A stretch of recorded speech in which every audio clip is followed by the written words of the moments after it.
Welcome to plant tide recipes viewers and friends. நம்ம இன்றைக்கி பார்க்க போகிறது வந்து காலிஃப்ளவர், உருளைக்கிழங்கு, பட்டாணி கிரேவி தான் பார்க்க போகிறோம்.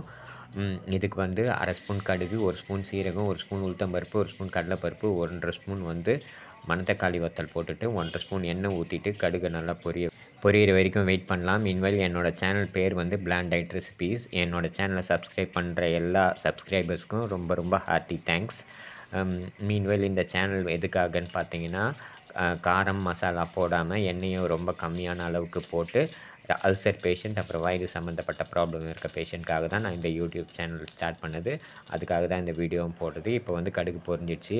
மீடியம் சைஸ் தக்காளியாக பார்த்துட்டு ஒரு 4 தக்காளி எடுத்துகிட்டு நல்லா கட் பண்ணிவிட்டு வாஷ் பண்ணிவிட்டு கட் பண்ணிவிட்டு அதுக்கப்புறமா வந்து துண்டு துண்டாக்கிட்டு அதில் போட்டிருக்கேன். மீன்வைல் வந்து ஒரு 1/4 கப்பு அளவுக்கு தண்ணி ஊற்றிக்கிங்க. அந்த தக்காளியில் தண்ணி ஊற்றுறதுனால என்ன ஆகும் பார்த்தீங்கன்னா, ஒரு 5 மினிட்ஸ் வரைக்கும் அந்த தண்ணி அப்படியே வந்து நீங்கள் பாயில் பண்ண விட்டிங்கன்னா தக்காளி எல்லாமே வந்து சாஃப்டாகி வெந்துடும்.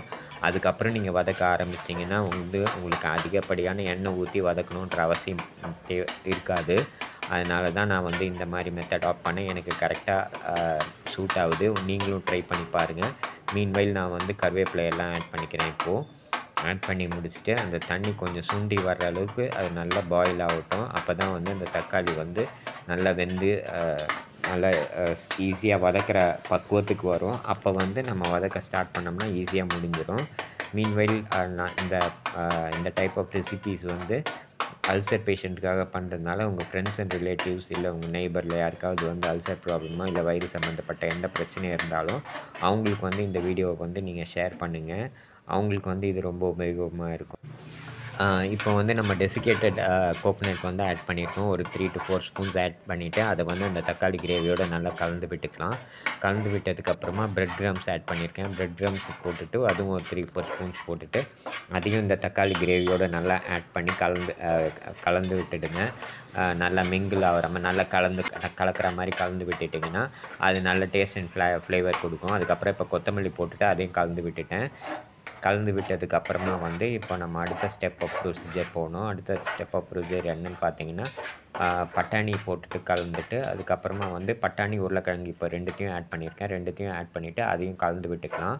கலந்து விட்டதுக்கப்புறமா வந்து அதை நல்லா பட்டாணியும் உருளைக்கிழங்கையும் நல்லா கலந்து விட்டுடுங்க. கலந்து விட்டதுக்கப்புறமா வந்து நீங்கள் பார்த்தீங்கன்னா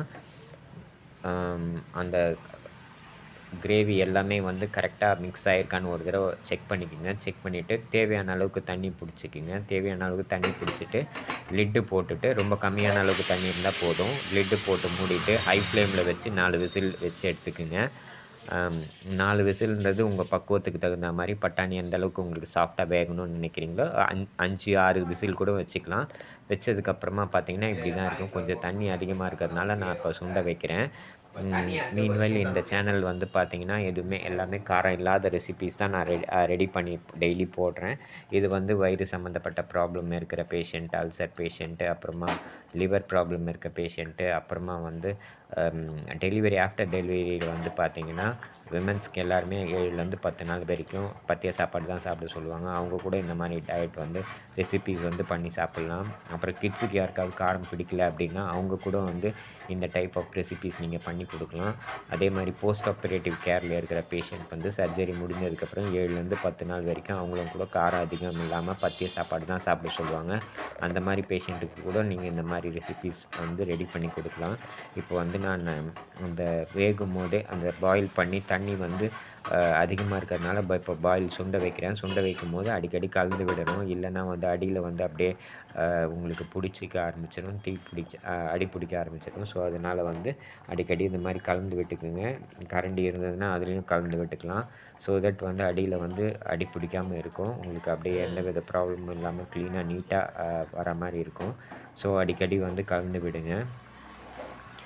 மீன்வைல் வந்து என் சேனல் வந்து 100+ சப்ஸ்கிரைபர்ஸ் ரீச் ஆகிடுச்சு. அதனால் என்னோடய சேனலை சப்ஸ்கிரைப் பண்ண எல்லாருக்குமே வந்து என்னோடய ஹார்ட்டி தேங்க்ஸ்.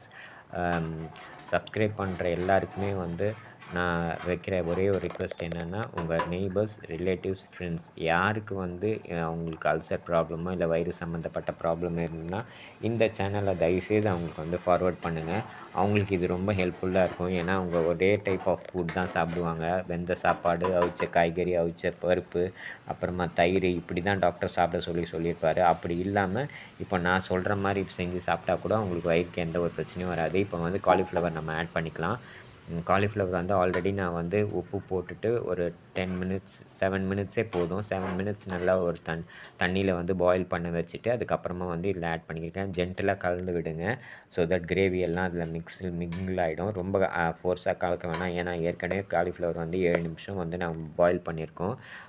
பாயில் பண்ணதுக்கப்புறமா இப்போ வந்துட்டு நீங்கள் ஒரு 5 to 7 மினிட்ஸ் வச்சிங்கன்னா போதும் குக்கரில். ஏன்னா ரொம்ப நேரம் வச்சா ஆல்ரெடி வேறு நம்ம காலிஃப்ளவர் பாயில் பண்ணியிருக்கோம். இப்போ அகெயின் ரொம்ப நேரம் வச்சோம்னா கூழாயிடும். ஸோ அதனால் லிமிட்டடாக வச்சிங்கன்னா உங்களுக்கு வந்து காலிஃப்ளவர் வந்து முழுசாக சாப்பிட்றதுக்கு கிடைக்கும்.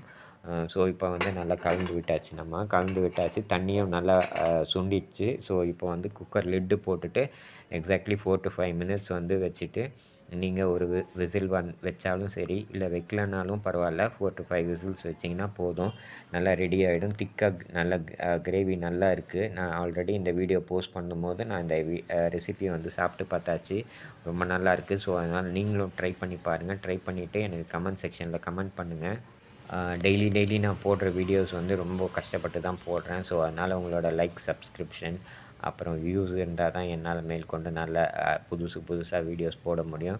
மீன்வைல் வந்து உங்களுக்கும் நான் இப்போ பண்ணுற ப்ரொசீஜரில் எங்கேயாவது தப்பு பண்ணியிருந்தாலோ இல்லை பெட்டர்மெண்ட் பண்ணணும்னு நினச்சிங்கனாலோ நீங்கள் வந்து கமெண்ட் செக்ஷனில் கமெண்ட் பண்ணுங்கள். மீன்வைல் இந்த ரெசிபியை நீங்கள் செஞ்சு பார்த்து சாப்பிட்டுட்டு அதுவும் அவங்களோட ரிசல்ட் எப்படி வந்திருக்கு அப்படின்றதையும் எனக்கு வந்து கமெண்ட் செக்ஷனில் கமெண்ட் பண்ணுங்கள்.